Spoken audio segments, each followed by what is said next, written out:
నడుము నొప్పి ఎందుకు వస్తుంది, మోకాళ్ళ నొప్పులు ఎందుకు వస్తున్నాయి, అర్థమవుతుంది. ఇవన్నీ ఎందుకు వస్తున్నాయంటే ఈ బాడీలో ఏం ప్రతిస్పందన లేకపోతే బాడీ ఏమైంది, అనారోగ్యంలో గురైంది. అర్థమవుతుందా?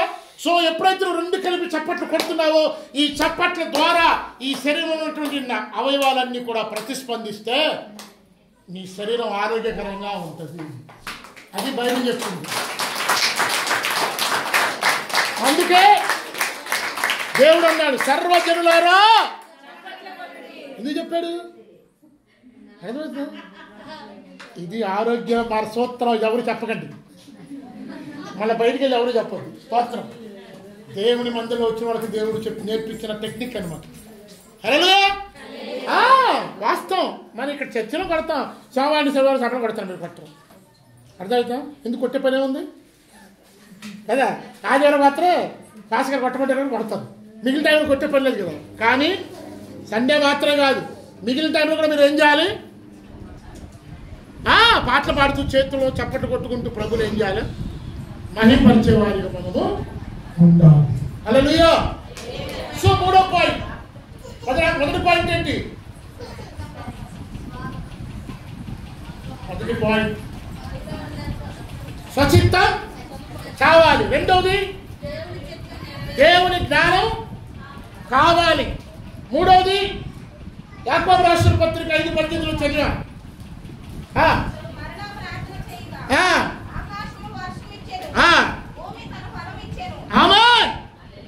ఎప్పుడు ప్రార్థన చేయగా దేవునికి స్తోత్రం. హల్లెలూయా. సో నువ్వు ఫలించాలంటే ఏం చేయాలి?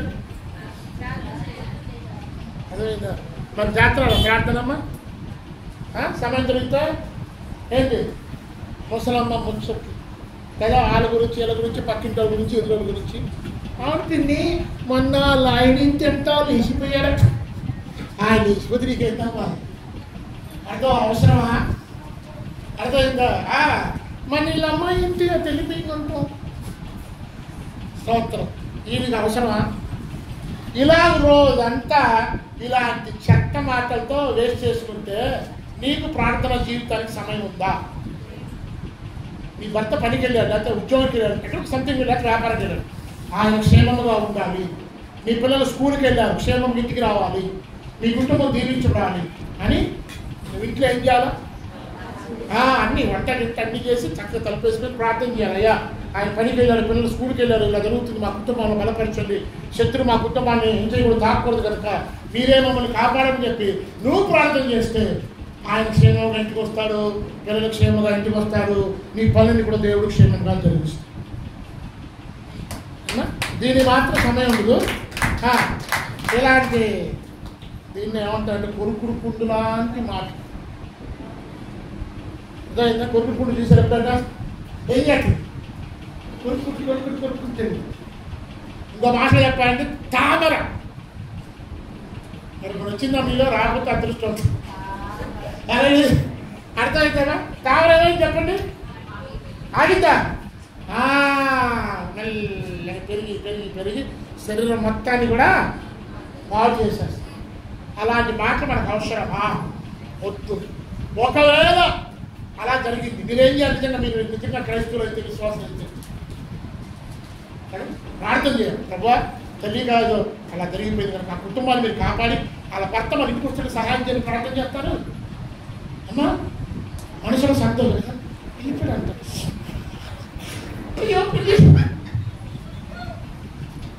సినిమా యాక్ట్లు కూడా చాలు మన యాక్టింగ్.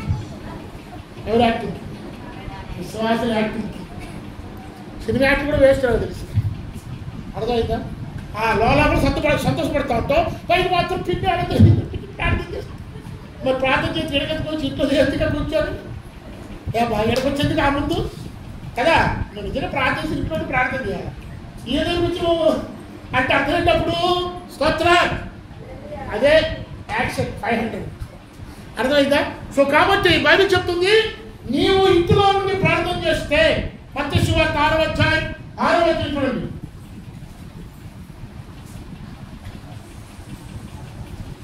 ఆరు త్వరగా.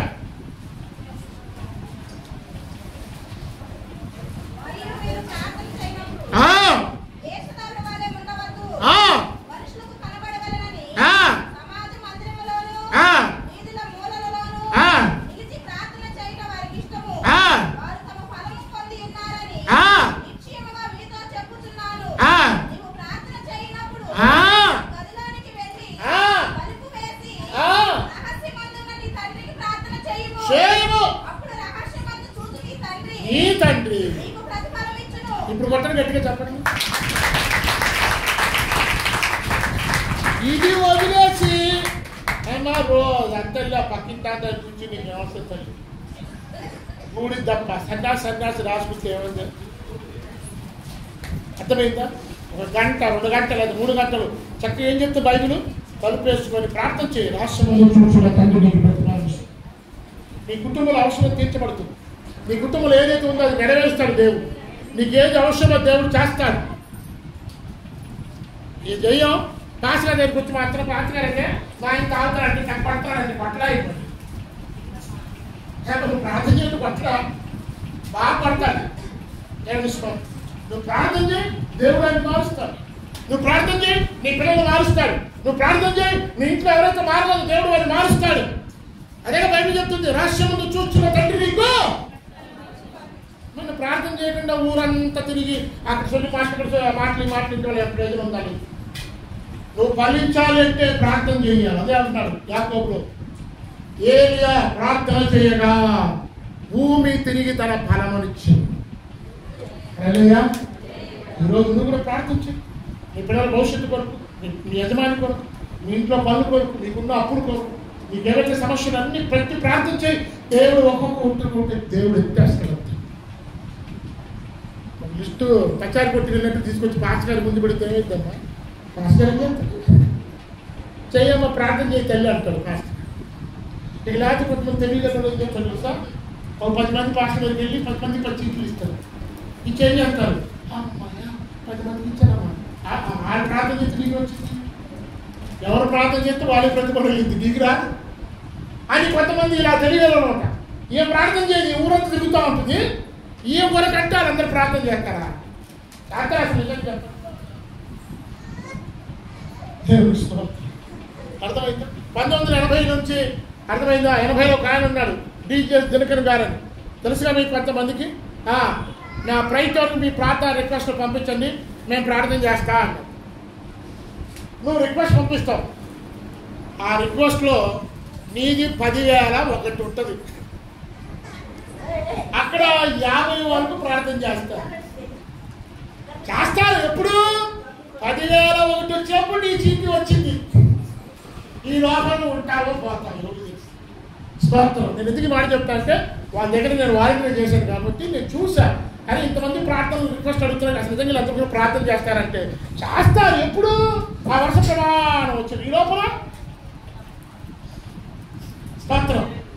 అది బైబిల్ ఏం చెప్తుందంటే వాళ్ళెవరు చేస్తారు వీళ్ళెవరు చేస్తారని వాళ్ళ కొరకు వీళ్ళ కొరకు ఎదురు చూసి మోసపోవద్దు. బైబిల్ చెప్తుంది, నువ్వు మోకరించు, నీ ఇంట్లో తలుపేసి మీరు ప్రార్థన చేయి. అతనైతే పూరి గుడిసైనా రేపు సెట్ అయినా దేవుడిని వరదింటాడు. హల్లెలూయా, హల్లెలూయా. నువ్వు ప్రార్థన చేయకుండా వాళ్ళు చేస్తారు ఇది చేస్తారంటే జ్ఞానాలి చెప్పండి అమ్మా. అంతే కదా, నువ్వు ప్రార్థన చేయకుండా వాళ్ళు ప్రార్థన చేస్తారంటే వాళ్ళు అన్నది నీకు ఆకలి తిరిగిద్దా? తిరుగుతుంది. వాళ్ళు మంచిగా చేస్తే నీకు దాహం తిరిగిద్దా? ఏడదు. మరి నీ ప్రార్థన చేస్తే నీకు ఎట్లా మేము తిరిగిద్ది అని ఆలోచన ఉండదు మనకి. హల్లెలూయా. ఏంటంటే మనం మాత్రం ప్రార్థన చేయకూడదు, ఎవరో ప్రార్థన చేయాలి, మనకి ఏం జరగాల.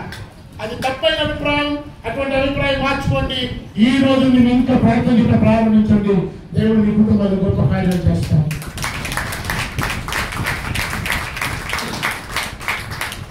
లూకా సువార్త 8వ అధ్యాయము 15వ వచనం. లూకా 8:15.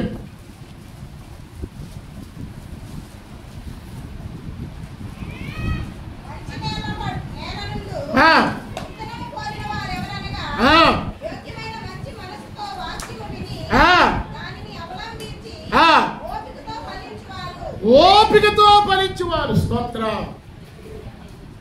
నువ్వు ఫలించాలంటే ఏముండాలి? ఓర్పు ఉండాలి.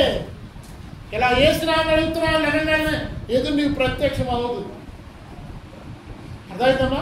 నువ్వు ప్రార్థన చేశావు, చూడాలి దేవుడు కార్యం చేస్తుంది. ఆయనకంటూ సమయం ఉందా లేదా? అవునా? నువ్వు అడంగానే చేసేస్తారా? చేయకపోతే మనం ఏమంటాం? దేవుడు నా ప్రార్థన లేదండి, ఆయన చూడలే. మరి ఎవరు చూస్తాడు దేవుడు? చెప్పండి, నిన్నే చూస్తున్నాడు. అసలు వీళ్ళు ఎంత ఓర్పు ఉందో చూద్దాం. దేవుడు ఒక నిమిషాన్ని నిలబడ్డాడు. ఈ నిమిషంలో నీ ఓర్పు ఏమైద్దో అర్థమైపోతుంది కదా. బలా బలా బలా బలా బలా ఏం చెప్పేస్తాను దేవుడి మీద, అసలు ఆయన చూడలేదు ఏంటో అది ఇష్టలేదు అని ఇలాగా మాట్లాడేస్తాం. దేవుడు చూస్తాడు, 10 నిమిషాలు చూసిన తర్వాత చేద్దామని దేవుడు అనుకుంటాడు. ఈ 10 నిమిషాల్లో దేవుడు నువ్వేం చేస్తావు, ఉతికి ఆరేస్తావు. అవునా కదా ఏమా? మరేం వచ్చింది, అయ్యా ద్రాక్షరసం అయిపోయింది అంది. అలాగే మాతాజీ అని చేశాడు యేసు ప్రభు. మరేమన్నాడు, నా సమయం ఇంకా రాలేదు, మై టైమ్ హ్యాస్ కమ్, నా సమయం వచ్చినప్పుడు నేను చేస్తాను. అప్పుడు ఆవిడ చక్కగా మాట చెప్పింది, పని వాళ్ళతో చెప్పింది. ఏం చెప్పింది, ఆయన మీతో ఏం చెప్పాడో అది చెయ్యండి అని వెళ్ళిపోయింది.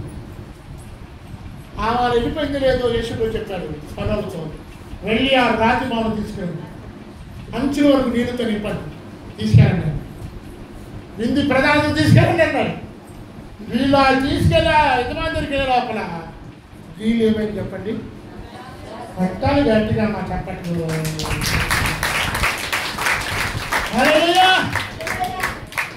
ఇక్కడ లోపల వీళ్ళు ఏమైంది, ద్రాక్షరసంగా మారింది. ఎందువల్ల, ఆయన సమయం, హిస్ టైం. ఆయన సమయం రాకుండా నువ్వు తొందరపడితే ఫలం రాదు. మామిడికాయ ట్రైన్ వచ్చిందా, వస్తండి బ్రదర్ మీరే.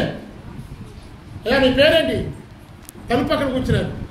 అయ్యా మీ పేరు బ్రదర్, అయ్యా శ్రీనివాసరావు గారు. వాడిగా విత్తనం వేశారు, తెల్లారి లగ్నాన్ని చెప్పే వాడికి వచ్చిందా, వచ్చిందా? కదా, వేసిన విత్తనం ఏమివ్వాలి, విత్తనం చావాలి, అది మొక్కగా పైకి రావాలి, అది మళ్ళా పెరగాలి, వృక్షం అవ్వాలి, ఆకులు రావాలి, పూత పట్టాలి, పిందెలు రావాలి, కాయ అందించాలి. అప్పుడు ఆ కాయ తీసుకొని తింటే అర్థా లేదా ఏమా, బాగా పండిలో మంచి మంగిల పల్లి బాలు పండిస్తే తింటా ఉంటాయి కాబట్టి సంవత్సరం కదా. అదనమాట కొవ్వులో కూడా అంత ఉండదు, వేట కొవ్వులో ఉంటుంది కదా, అంత రుచిగా ఉంటుంది. అబ్బా అంటాం, ఈ అబ్బా రావటానికి ముందు ఎంత టైం పట్టింది, మేబీ 3 months or 6 months లేకపోతే 1 year. ఆఫ్టర్ 1 year దాని యొక్క శ్రేష్టత మాధుర్య నువ్వు అనుభవిస్తుంది. సో అలాగే దేవుడు కూడా తగిన కాలంలో నీ జీవితంలో నీ కుటుంబంలో దేవుడు అద్భుతం చేస్తాడు. అప్పుడు ఏం చేయాలి, ఓర్పుతో ఉండాలి, నిరీక్షించాలి, కంగారు పడకూడదు, తొందరపడి మాట్లాడకూడదు. దేవుడిని నువ్వు ఎవరన్నా పర్లా, దేవుని కనుక నువ్వు మాట్లాడితే నీ క్షమాపణే. సో కాబట్టి మనం ఏముండాలి, అక్కడ నాకెందుకండి మీరు పిల్లలు పుట్టాలంటే దాంట్లో నాకే పిల్లలు పుట్టారా, 9 నెలలు 10 నెలలు ఆగాలి. డాక్టర్ సమాజం మళ్ళీ హాస్పిటల్కి వెళ్ళాలి కదా, టెస్ట్ చేయాలి, ఇవన్నీ చేశారు 1 year. అవునా, అప్పుడు బాబు మీ చేతులు వస్తారు, అప్పుడు నువ్వు అప్పుడు వాళ్ళు గుర్తుపెట్టుకుంటావు. 1 నెలకి వచ్చేస్తాడా, 2 నెలలకు వచ్చేస్తాడు, 3 నెలలకు వస్తాడు, 4 నెలలకు వస్తాడు.